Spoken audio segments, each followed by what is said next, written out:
नमस्कार दोस्तों, जय माता दी। 300 साल बाद बन रहा है महासंयोग। देवशयनी एकादशी 2021 के दिन कुंभ राशि की अचानक चमकेगी किस्मत। जी हाँ दोस्तों, प्रत्येक वर्ष आषाढ़ शुक्ल एकादशी के दिन देवशयनी एकादशी मनाई जाती है। ऐसी मान्यता है कि देवशयनी एकादशी के दिन भगवान विष्णु समेत सभी देवता शयन करने के लिए योग निद्रा में चले जाते हैं और 4 मास बाद फिर देव उठनी एकादशी के दिन सभी देवता योग निद्रा से जाग जाते हैं। वही शास्त्रों में इस 4 मास की अवधि को चतुर्मास कहा जाता है। इस दौरान सभी प्रकार के शुभ और मांगलिक कार्य भी नहीं किए जाते। वही साल 2021 में देवशयनी एकादशी 20 जुलाई दिन मंगलवार को है। शास्त्रों में देवशयनी एकादशी का बहुत खास महत्व बताया गया है। इस दिन किए गए शुभ कार्यों से मनुष्य को मनचाहा वरदान मिलता है और ऐसे व्यक्ति पर ईश्वरीय कृपा होती है। आज हम आपको साल 2021 देवशयनी एकादशी की शुभ तिथि, पूजा का शुभ मुहूर्त, पूजा विधि, चतुर्मास कब से शुरू होगा और इस दिन के नियमों के बारे में और कुछ उपायों के बारे में भी आपको बताएंगे। लेकिन उससे पहले अगर आपको यह वीडियो अच्छी लगती है तो इस वीडियो को लाइक कर दीजिए और नीचे कमेंट में जय माता दी लिखना मत भूलिए। तो चलिए सबसे पहले बात करते हैं देवशयनी एकादशी 2021 की शुभ मुहूर्त के बारे में। साल 2021 में देवशयनी एकादशी का व्रत 20 जुलाई मंगलवार के दिन रखा जाएगा। एकादशी तिथि प्रारंभ होगी 19 जुलाई रात्रि 9:59 पर। एकादशी तिथि समाप्त होगी 20 जुलाई सायंकाल 7:17 पर।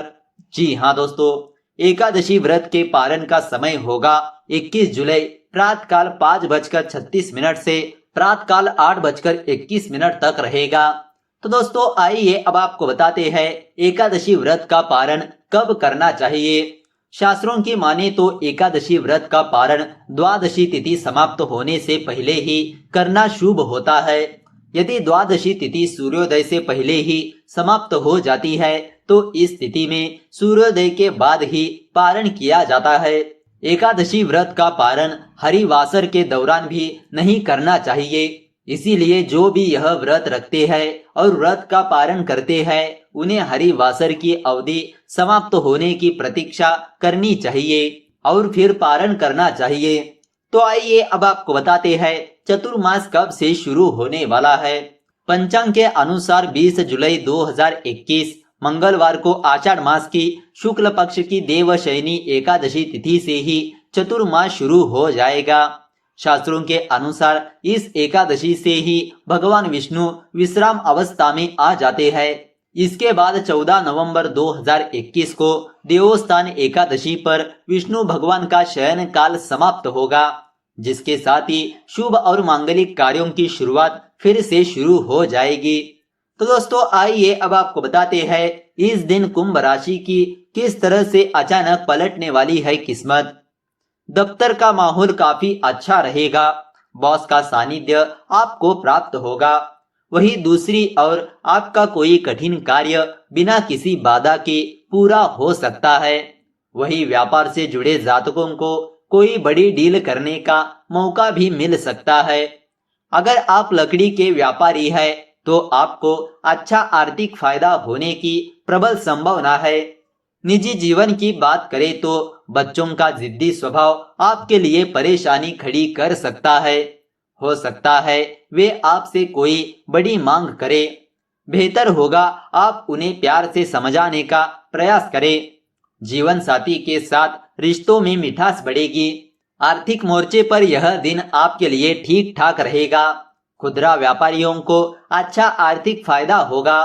अगर आप किसी नए कार्य की योजना बना रहे हैं तो आपकी योजना कुछ आगे बढ़ सकती है। पारिवारिक जीवन खुशहाल रहेगा। परिजनों के साथ आपको सैर सपाटे पर जाने का अवसर भी मिलेगा। स्वास्थ्य की बात करें तो इस वैश्विक महामारी को देखते हुए आपको अपनी और अपनों की सुरक्षा का पूरा ध्यान रखने की जरूरत है। तो दोस्तों आइए अब आपको बताते हैं देवशयनी एकादशी की पूजा विधि के बारे में। सभी एकादशी व्रतों में यह व्रत खास माना जाता है। इस दिन इस महाव्रत के नियम दशमी तिथि से ही शुरू हो जाते हैं। देवशयनी एकादशी के दिन सुबह जल्दी उठकर स्नानादि के बाद व्रत का संकल्प ले और इसके बाद एक साफ चौकी पर गंगा जल छिड़के और उस पर भगवान विष्णु की प्रतिमा स्थापित करे। अब प्रतिमा को पुष्प, धूप, दीप और तुलसी पत्र अर्पित करे। इसके बाद भगवान विष्णु जी के मंत्रों का जाप कर भगवान विष्णु को शयन कराए। आज के दिन घर की उत्तर पूर्व दिशा में केले का पौधा एक गमले में लगाकर उसकी रोली मोली पीले फल फूल, केसर, धूप, दीप आदि से पूजा अर्चना करे और इस पौधे को शाम के समय किसी भी विष्णु मंदिर या भगवान कृष्ण के मंदिर में रख कर आ जाइए। तो दोस्तों आइए अब आपको बताते हैं देवशयनी एकादशी के कुछ नियमों के बारे में। देवशयनी एकादशी के दिन खासकर पीले फूलों का प्रयोग करने से जीवन में सुख समृद्धि आती है। इस दिन घर में अशांति का माहौल नहीं बनाना चाहिए, बल्कि विशेषकर व्रत करने वाले को शांत रहकर पूरा दिन घर में पूजा पाठ और भगवान विष्णु जी के मंत्रों का जाप करना चाहिए। यह साल की सबसे बड़ी एकादशी में से एक होती है, इसीलिए आज के दिन यानी एकादशी के दिन घर में लहसुन, प्याज और तामसिक भोजन का प्रयोग भूल कर भी नहीं करना चाहिए। एकादशी के दिन घर में अशुद्धि नहीं होने देनी चाहिए। पूरे घर के साथ साथ विशेषकर पूजा स्थल व पूजन सामग्री में स्वच्छता रखनी चाहिए। एकादशी के दिन चावल नहीं खाने चाहिए। हो सके तो यह व्रत फलाहार रखते हुए पूरा करना शुभ माना जाता है। तो दोस्तों आइए अब आपको बताते हैं देवशयनी एकादशी के दिन कौन से शुभ कार्य करने से आपकी मनोकामना जल्द ही पूरी होती है। देवशयनी एकादशी के दिन सुबह स्नान आदि करने के बाद भगवान विष्णु की प्रतिमा को पीतांबर से सजाकर सफेद वस्त्र से निर्मित तकिया और बिस्तर एक छोटे से पलंग पर बिछाकर उन्हें शयन कराए। इसके साथ ही मनोकामनाओं की पूर्ति के लिए चतुर्मास के दौरान कुछ चीजों के त्याग का संकल्प ले। देवशयनी एकादशी के दिन दक्षिणावर्ती शंख में गंगा जल भरकर भगवान विष्णु का अभिषेक करे।